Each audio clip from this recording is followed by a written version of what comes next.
part inside the printer has failed, and the manufacturer sends Marcos to technical support. El meu tècnic fa un diagnòstic previ, pero aquest diagnòstic ja són 15 euros més IVA. Seguramente será difícil encontrar las piezas para poder repararla. Realment, reparar-la no li surt molt a compte. Que reparar-la parlem d'uns 110, 120 euros. Tienes impresoras desde 39 euros. Jo t'aconsellaria que miressis impressores noves. Així que, sens dubte, jo em compraria una nova, It's no coincidence that all three shopkeepers suggest buying a new printer. If he agrees, Marcos will become yet another victim of planned obsolescence, the secret mechanism at the heart of our consumer society. Our role in life seems to be just to consume things with credit, to borrow money to buy things we don't need. Nous vivons dans une société dominée par une économie de croissance dont la logique est non pas croître pour satisfaire les besoins, mais croître pour croître. So if the consumer does not purchase, the economy is not going to grow. Planned obsolescence. The desire on the part of a consumer to own something a little newer, a little sooner than is necessary. This film will reveal how planned obsolescence has defined our lives ever since the 1920s, when manufacturers started shortening the lives of products to increase consumer demand. Also hat man sich gedacht, dann beschränken wir einfach die Lebensdauer auf 1000 Stunden. We will find out how designers and engineers were made to adopt new values and objectives. Was back to the drawing board and come out with something that was more fragile. They time those things. They time them, so when you finally paid for them, they're used up. A new generation of consumers has started challenging manufacturers. Is it possible to imagine a viable economy without planned obsolescence, without its impact on the environment? Posterity will never forgive us. Posterity will suddenly find out about the throwaway lifestyles of people in the advanced countries.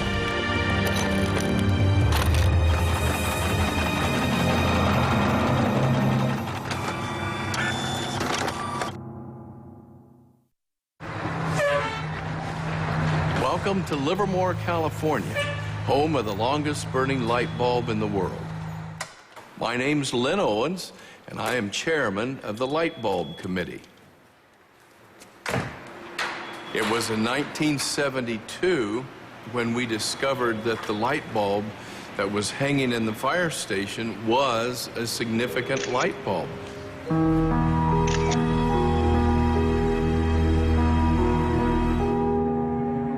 The light bulb at the Livermore fire station has been burning continuously since 1901.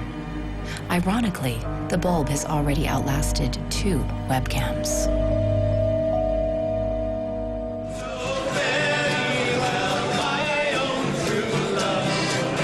In 2001, when the bulb was 100 years old, the people of Livermore threw a big birthday party, American style.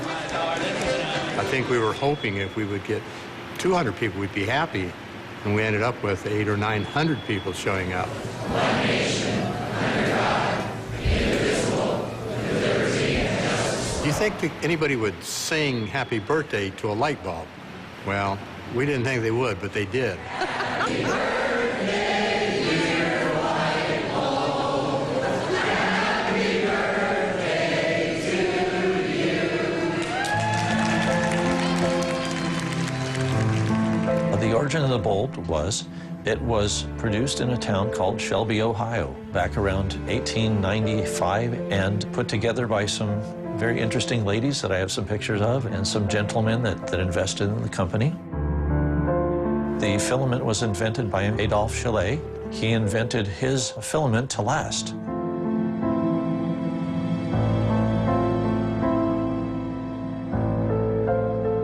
Why does his filament last? I don't know.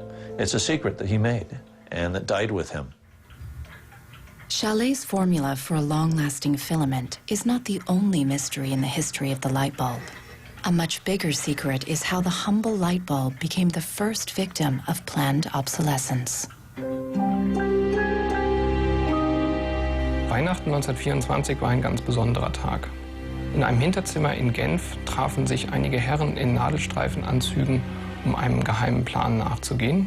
Sie gründeten das erste weltweite Kartell, das sich zum Ziel setzte, die Glühbirnenproduktion der gesamten Länder zu kontrollieren und den Kuchen namens Weltmarkt unter sich aufzuteilen. Dieses Kartell hat den Namen Phöbus. Phoebus included the main light bulb manufacturers in Europe and the United States, and even faraway colonies in Asia and Africa.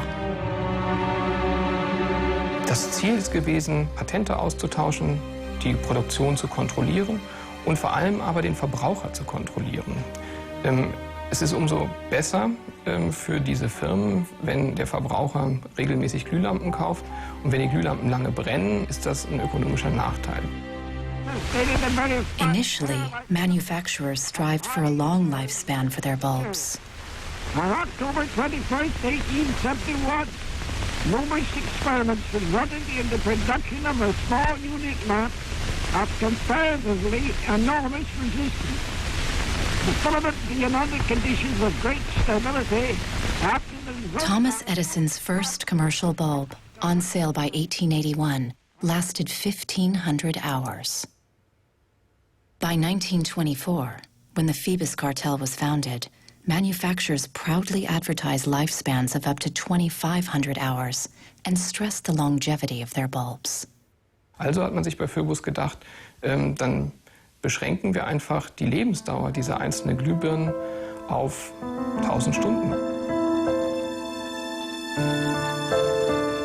1925 wird ein entsprechendes Komitee gegründet, das 1000 Hour Life Committee, was sich zum Ziel setzt, auf technischer Basis die Lebensdauer der Glühlampen auf diese Brenndauer zu beschränken. More than 80 years later, Helmut Hüge, an historian from Berlin, uncovers proof of the committee's activities hidden in the internal documents of the founding members of the cartel, such as Philips in Holland, Osram in Germany, and Compagnie des Lampes in France. Hier haben wir ein Kartelldokument, da steht: The average life of lamps for general lighting service must not be guaranteed, published or offered for another value than 1,000 hours. Under pressure from the cartel, member companies conducted experiments to create a more fragile bulb that would conform with the new 1,000-hour rule.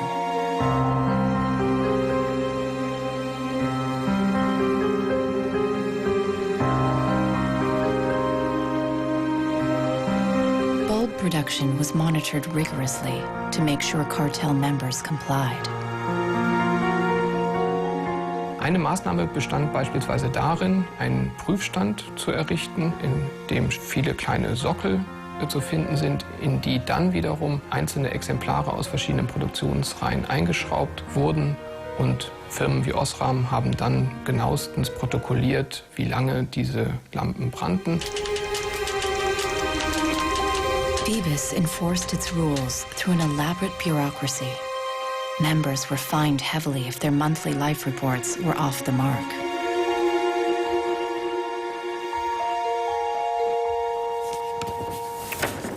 Hier haben wir eine Straftabelle aus dem Jahr 1929, die genau zeigt, wie viel Schweizer Franken Strafe für 1000 verkaufte Glühbirnen die Mitglieder des Kartells zahlen müssen, wenn die Lampen länger halten als zum Beispiel 1500 Stunden.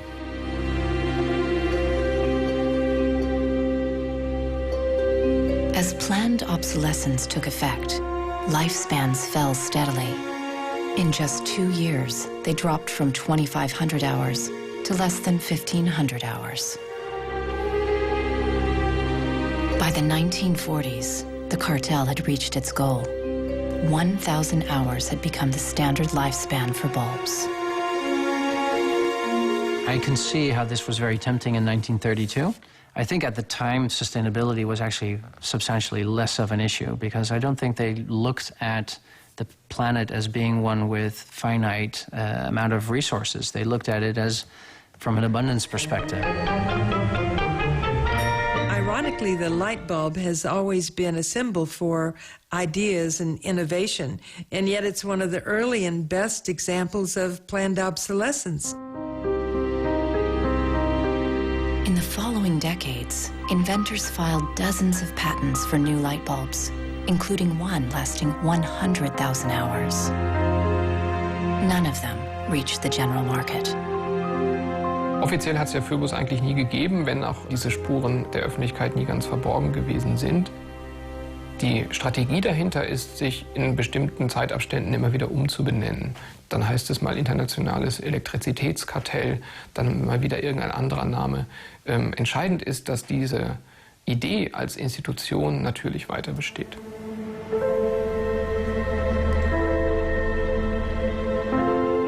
In Barcelona, Marcos hasn't followed the advice of the shopkeepers to replace his printer.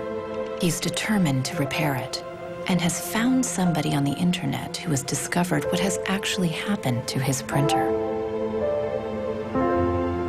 It's the dirty little secret of inkjet printers.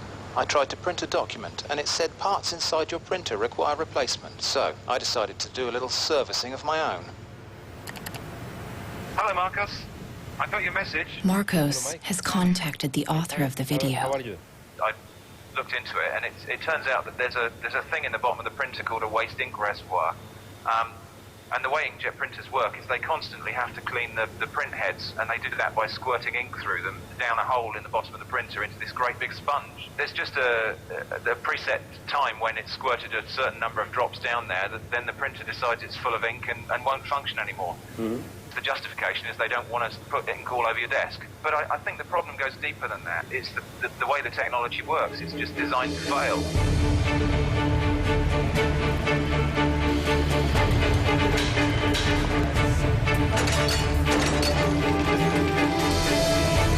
Planned obsolescence emerged at the same time as mass production and the consumer society. The whole issue with products being made to last less long is part of a whole pattern that began in the Industrial Revolution, when the new machines were producing goods so much more cheaply, which was a great thing for consumers, but consumers couldn't keep up with the machines. There was so much production. As early as 1928, an influential advertising magazine warned that an article that refuses to wear out is a tragedy of business. In fact, mass production made many goods widely available. Prices fell and many people started shopping for fun rather than need. The economy was booming.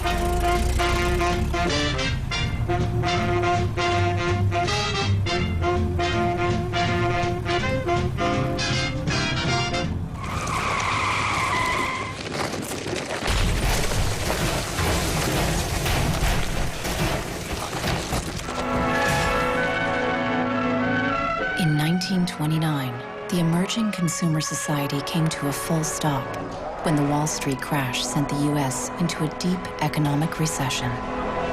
Unemployment reached staggering proportions.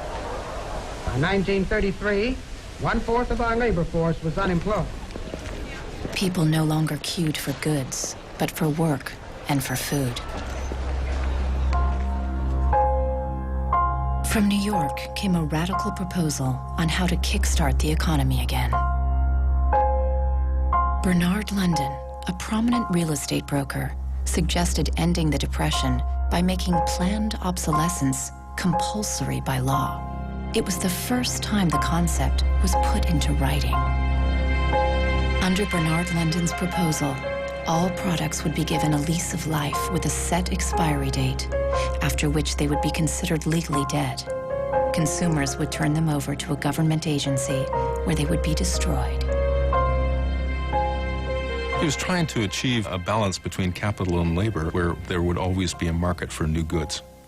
So there would always be a need for labor and there would always be a reward for capital. Bernard London believed that with compulsory planned obsolescence, the wheels of industry would keep turning, people would keep consuming, and everyone would have a job.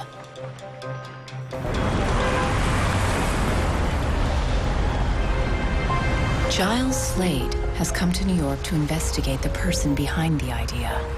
He wants to find out if for Bernard London, planned obsolescence was purely about profits or about helping the unemployed. I have a picture of Bernard London. Dorothea Weitzner remembers meeting Bernard London in the 1930s during a family outing. Don't tell me which one he is. And let's see. Oh, isn't that interesting? Yes. Definitely intellectual looking. And you met Bernard London in 1933. When I was about 16, 17, my dad and mother had this big Cadillac car, which was the size of a Zeppelin. Mother was driving like a chauffeur. Dad was in the front, and Mr. and Mrs. London were in the back of the big limousine. Dad said that Mr. London should explain his philosophy to me. He's a very interesting man. And he just told me in a few words that that was his idea to reduce the Depression. We were in an economic mess, worse than today even. Was obsessed with this idea. Like an artist is utterly obsessed with his paintings, you know. He actually whispered to me in the car, afraid that his theory might be too radical. In fact, Bernard London's proposal was ignored, and obsolescence by legal obligation was never put into practice.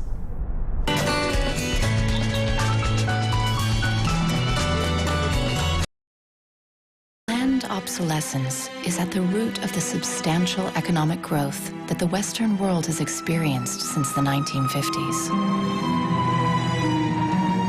Ever since, growth has been the holy grail of our economy. Nous vivons dans une société de croissance dont la logique est non pas croître pour satisfaire les besoins, mais croître pour croître, croître à l'infini, faire croître sans limite la production et pour justifier cette croissance de la production, faire croître sans limite la consommation. Serge Latouche is a noted critic of the growth society and has written extensively about its mechanisms. Au fond, il y a trois instruments fondamentaux qui sont la publicité, l'obsolescence programmée et le crédit.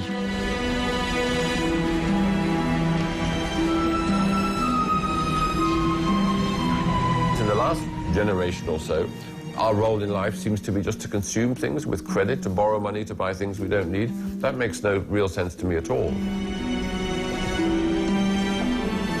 Critics of the growth society point out that it's unsustainable in the long run because it's based on a flagrant contradiction. Celui qui croit qu'une croissance infinie est compatible avec une planète finie est soit un fou, soit un économiste. Le drame, c'est qu'au fond, nous sommes tous des économistes maintenant. Why is it that a new product is created every 3 minutes somewhere in the world? Is this necessary? I think a lot of people have realized that things need to change when they're being told by politicians to go shopping or to start consuming as the best way to restart the economy. On peut dire qu'avec la société de croissance, on est embarqué dans un bolide qui désormais manifestement n'a plus de pilote, qui va à toute allure et dont on peut prévoir le destin qui est soit de se fracasser contre un mur, soit de sombrer dans un précipice.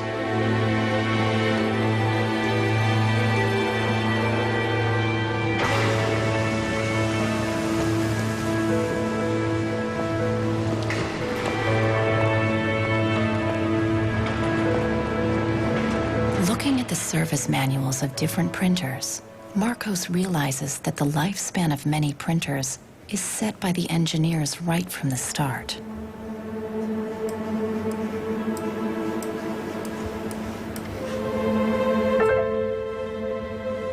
They achieve this by placing a chip deep inside the printer.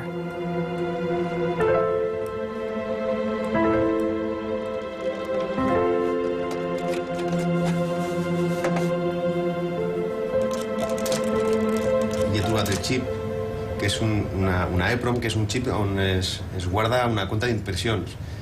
I quan s'arriba a una determinada compta és quan es bloqueja la impressora i deixa d'imprimir.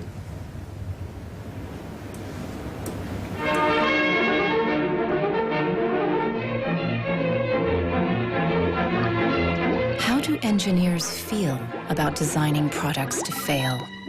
The dilemma is captured in a British film from 1951, where a young chemist invents an everlasting thread. He believes that great progress has been made.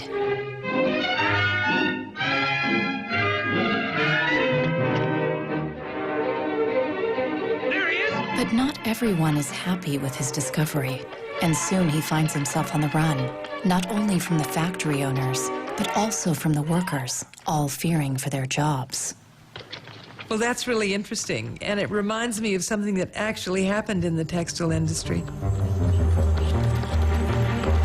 In 1940, the chemical giant DuPont announced the arrival of a revolutionary synthetic fiber, nylon.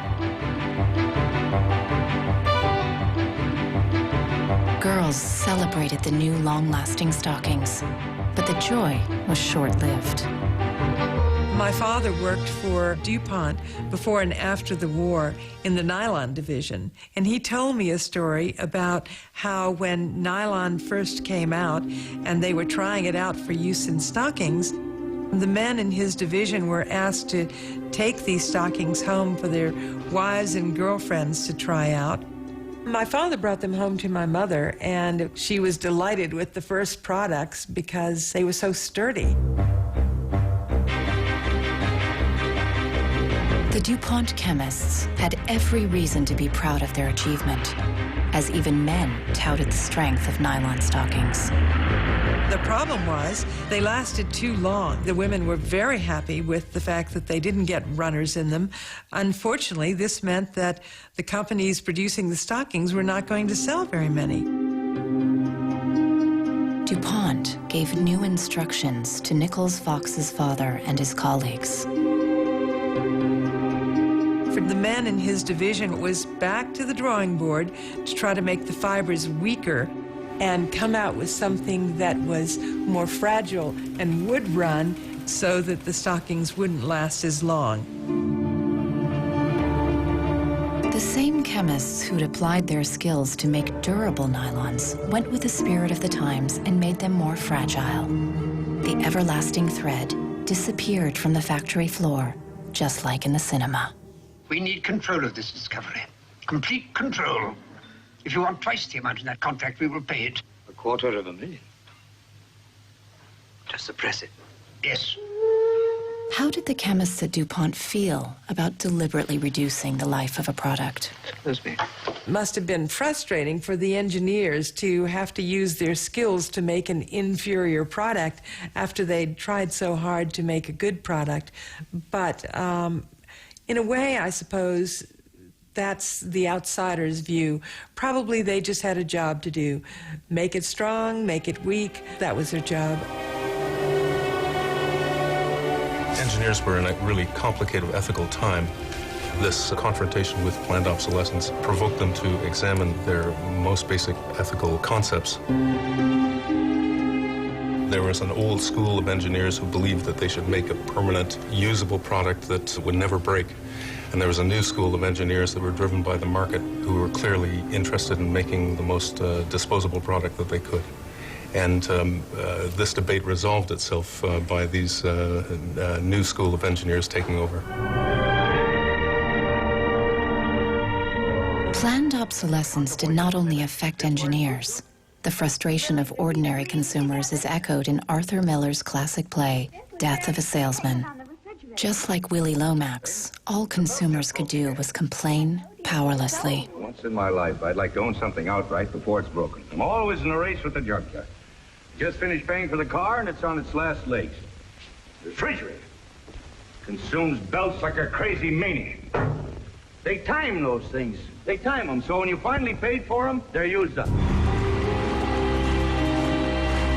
Little did consumers know that on the other side of the Iron Curtain, in the countries of the Eastern Bloc, there was a whole economy without planned obsolescence.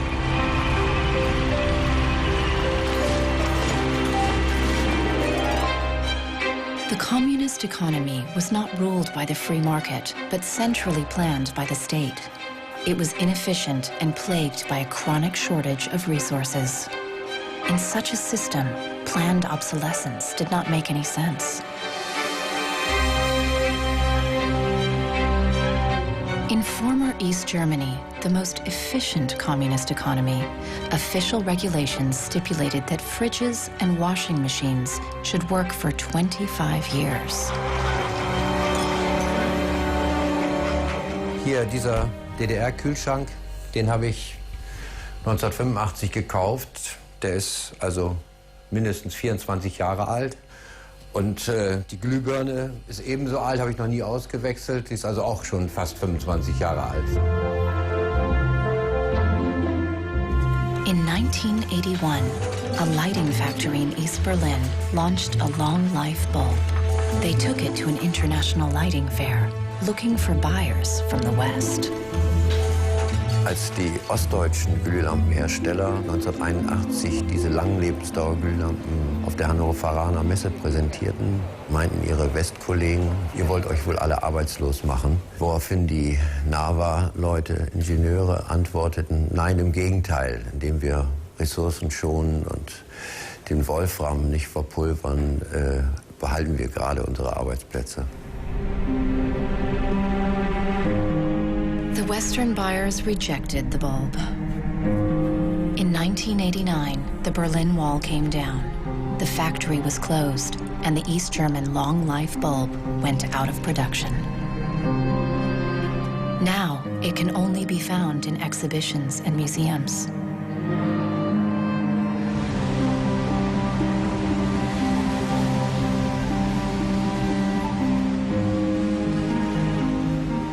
Years after the fall of the Berlin Wall, consumerism is as rampant in the East as it is in the West.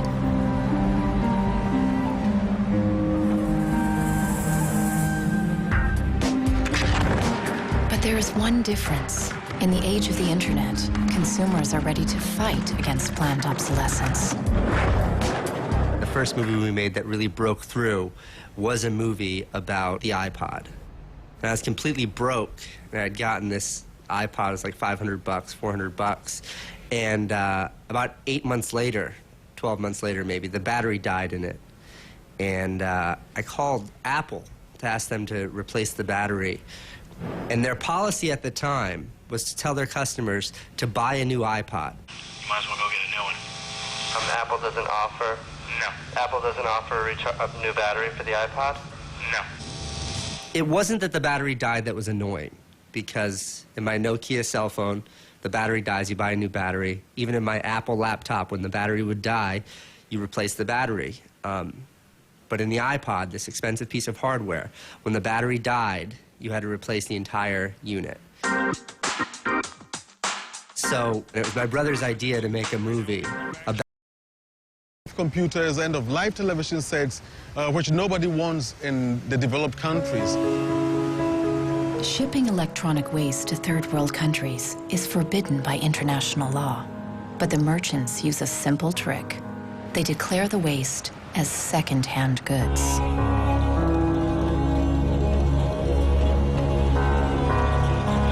More than 80% of the electronic waste that arrives in Ghana is totally beyond repair, and whole container loads are abandoned at dump sites all around the country.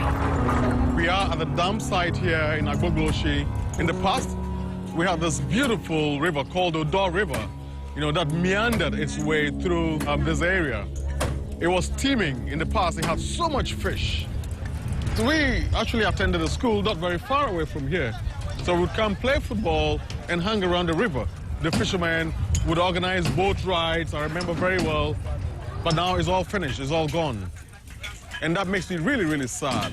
And it makes me angry.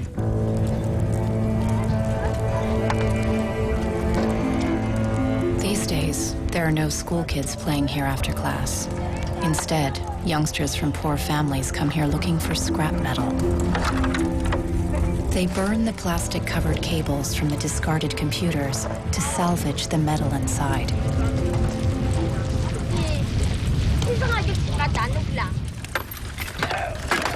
What is left is picked through by the younger children who are looking for any tiny pieces of metal which the older boys may have missed.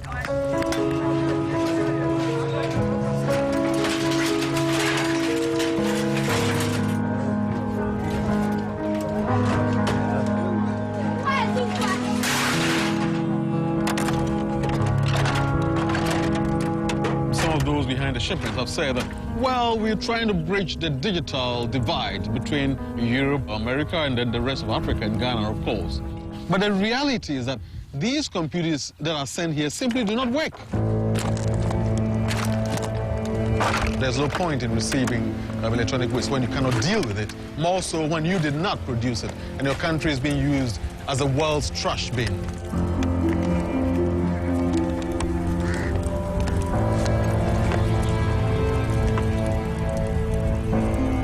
Trash that for so long in the industrial age has been hidden from view is now coming into our lives and we can actually no longer easily avoid it. The waste economy is reaching its last legs because they don't physically have anywhere else to put the waste. I think in the course of time, we've come to realize that the planet that we're living on cannot sustain that forever. There's a limit to natural resources and there's a limit to energy resources that we have. Posterity will never forgive us. Posterity will certainly find out about the throwaway attitudes, the throwaway lifestyles of people in the advanced countries. People all over the world have started acting against planned obsolescence. Mike Anane is fighting against it from the receiving end. He has started by collecting information. This is where I keep the e-waste that have asset tags or property tags. This says Amu Center, Northwest Zeeland. It's from Denmark. This is from Germany, sent here simply to be dumped. Westminster College. Apple should know better. It's a company that claims to be so green. There's a lot of Apple products that are being dumped here. I have a database that contain the asset tags, the contact addresses, telephone numbers of the companies that owned the electronic waste that have been dumped in Ghana. Mike Anane plans to turn this information into evidence for a court case.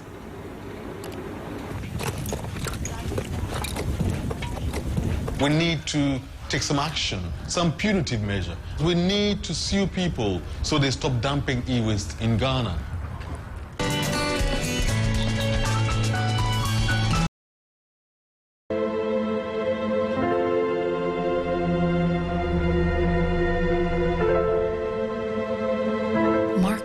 Is on the internet again, looking for a way to extend the life of his printer. He has discovered a Russian website which offers a free software for printers with a counter chip. The programmer has even gone to the trouble of explaining his personal motivation. This happens due to bad construction. This is their business model. Not a good one for user and environment.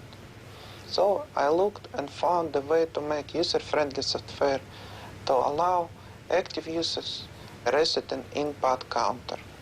Marcos doesn't know what to expect, but downloads the software anyway. From a small village in France, John Thakura fights planned obsolescence by helping people share business and design ideas which come from all over the globe. In all poorer countries, things are repaired automatically. The notion you throw a product away just because it breaks for some reason is completely unknowable and unthinkable, actually, to somebody in the South. In India, there's an actual word, jugaad, to describe this tradition of being able to fix things pretty much regardless of the complexity of it. We try to find people who are actively doing projects in the world rather than just talking about things or making abstract statements about how awful things are or what has to be changed.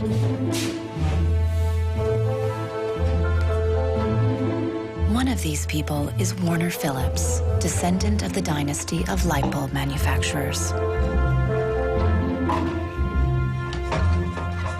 I remember my grandfather taking me to one of the Philips factories in Eindhoven to show me how light bulbs were mass manufactured in factories, which is very, very cool. Nearly 100 years after the creation of the light bulb cartel, Warner Phillips follows family tradition with a different approach. He produces an LED bulb, which lasts 25 years. It's not like there's a green world and there is a business world. I think business and sustainability go hand in hand. It's actually the best basis to build a business on. And the only really real way to do that, I believe, is to factor in the true costs of the resources that have been used, but you also look at the energy consumption. You also look at the indirect energy consumption of transportation. Si on faisait vraiment payer aux transporteurs le coût réel du transport, sans parler du fait que le pétrole est une ressource non renouvelable et pour lequel on n'a pas vraiment de substitut, je dirais que le prix du transport devrait être multiplié par 20 ou 30. If you factor all of that into every product that you manufacture, then there will be huge incentives for manufacturers and entrepreneurs all over the planet to make products that last forever. Fighting against planned obsolescence can also be achieved by rethinking the engineering and production of consumer goods. A new concept called cradle to cradle claims that if factories worked like nature, planned obsolescence itself would become obsolete. Wenn man über Umweltschutz redet, meint man bei uns immer sparen, verzichten, vermeiden, reduzieren, Nullabfall, weniger schädlich. Wenn man sich die Natur aber im Frühling anschaut, ein Kirschbaum, kein Sparen, kein Verzichten, kein Vermeiden. Nature produces abundantly, but fallen blossoms, dead leaves, and other discarded materials are not waste. They become nutrients for other organisms. A cycle. Die Natur kennt keine Abfälle, sondern sie kennt nur Nährstoffe.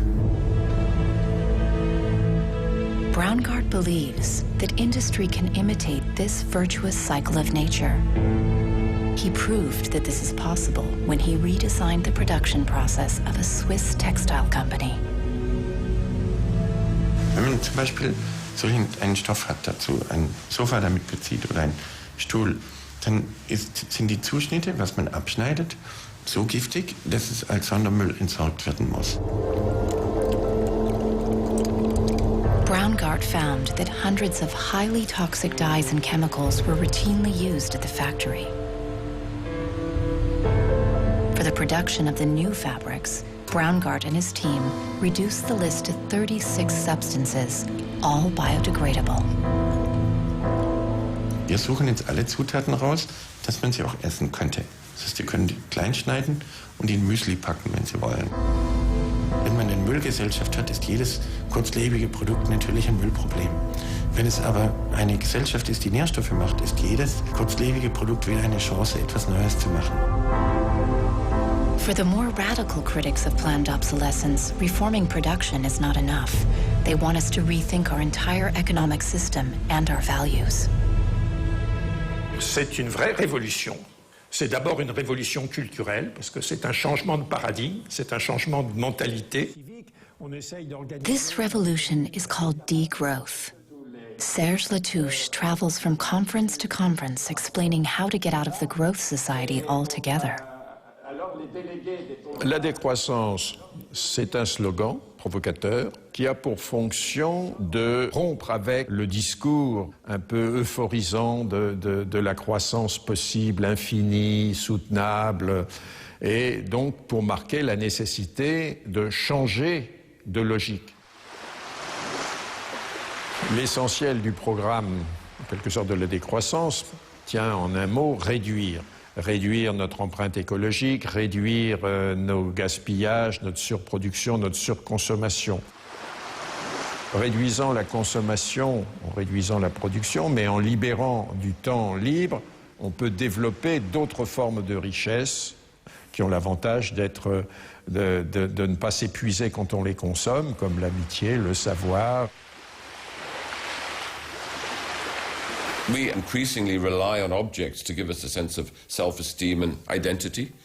partly the consequence of the breakdown of things that used to give us identity, like membership of a community or relationship to the land, or all sorts of soft and social things which have been replaced by consumerism. Si le bonheur dépendait du niveau de consommation, on devrait être dans la félicité absolue, parce que nous consommons 26 fois plus que du temps de Marx, mais toutes les enquêtes montrent que les gens ne sont pas 20 fois plus heureux, parce que le bonheur est toujours quelque chose de subjectif, évidemment. Critics of degrowth fear that it will destroy the modern economy and take us straight back to the Stone Age.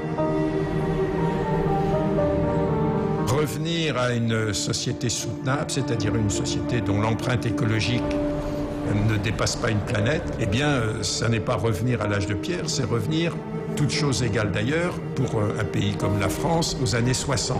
Ça n'est pas vraiment l'âge de pierre. On peut dire que la société de décroissance réalise la vision de Gandhi qui disait le monde est assez grand pour satisfaire les besoins de tous, mais il sera toujours trop petit pour satisfaire l'avidité de quelques-uns.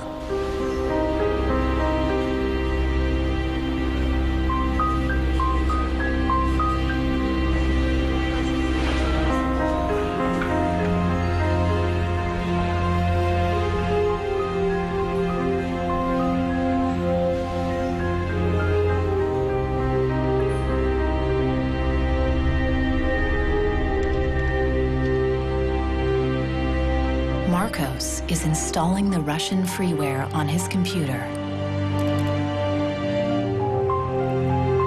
The new software allows him to reset the counter chip inside his printer back to 0. The printer immediately unblocks.